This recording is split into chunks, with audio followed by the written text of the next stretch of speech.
കുറുവാ സംഘത്തിലെ മുഖ്യപ്രതി 17 വർഷത്തിനു ശേഷം പിടിയിൽ. തമിഴ്നാട് തേനി ജില്ലയിലെ തിരുട്ട് ഗ്രാമം എന്നറിയപ്പെടുന്ന കാമാക്ഷിപുരത്തു നിന്നാണ് ചോളയപ്പൻ എന്നയാളെ പിടികൂടിയത്. തിരുട്ട് ഗ്രാമത്തിലെ ആളുകളുടെ ശക്തമായ എതിർപ്പിനിടെ പ്രതിയെ കസ്റ്റഡിയിലെടുത്തത് സാഹസികമായാണ്.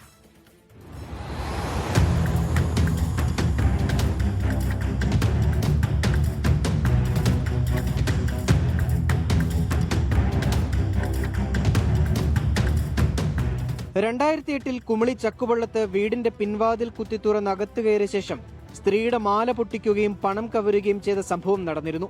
തിരുട്ട് ഗ്രാമത്തിലെ ചോളയപ്പൻ ഉൾപ്പെടുന്ന കുറുവാ സംഘമാണ് ഇതിന് പിന്നിലെന്ന് പോലീസ് അന്ന് കണ്ടെത്തിയതാണ്. സംഘാംഗങ്ങളിൽ ചിലരെ മറ്റു സ്ഥലങ്ങളിലെ മോഷണക്കേസുമായി ബന്ധപ്പെട്ട് നേരത്തെ പിടികൂടി. എന്നാൽ ഒളിവിൽ കഴിഞ്ഞിരുന്ന ചോളയപ്പനെ പിടികൂടാനായിരുന്നില്ല.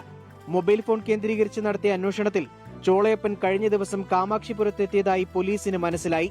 തുടർന്ന് കുമളി SHO അഭിലാഷ് കുമാറിന്റെ നേതൃത്വത്തിലുള്ള സംഘം സ്ഥലത്തെത്തി. ചോളയപ്പനാണ് ഇവരുടെ പേര്. ഇതിൽ കാമാക്ഷിപുരം സ്വദേശിയാണ്, തമിഴ്നാട്. ഇതിൽ സമാനമായിട്ട് ഈ ബാക്ക് ഡോർ തുറന്ന് അകത്ത് കയറി മോഷണം നടത്തുന്ന സ്വഭാവമുള്ള ആളാണ്. ഇയാൾക്ക് കൂട്ടുപ്രതികളുണ്ടായിരുന്നു. 2008 തന്നെ 3ഓളം കേസുണ്ടായിരുന്നു. അതിനുശേഷം ഒളിവിൽ പോയിട്ടുള്ളതാണ്.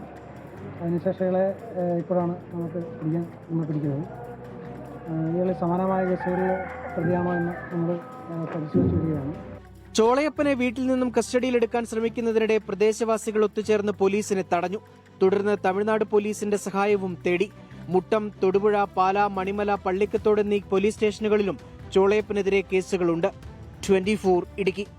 ലോകത്തെവിടെയായാലും ഏത് സമയത്തും 24 വാർത്തകളും ഓഗ്മെന്റഡ് റിയാലിറ്റി പാക്കേജുകളും എക്സ്പ്ലെയിനറുകളും വിശദമായി കാണാൻ ഞങ്ങളുടെ യൂട്യൂബ് ചാനൽ നിങ്ങൾക്ക് സബ്സ്ക്രൈബ് ചെയ്യാം.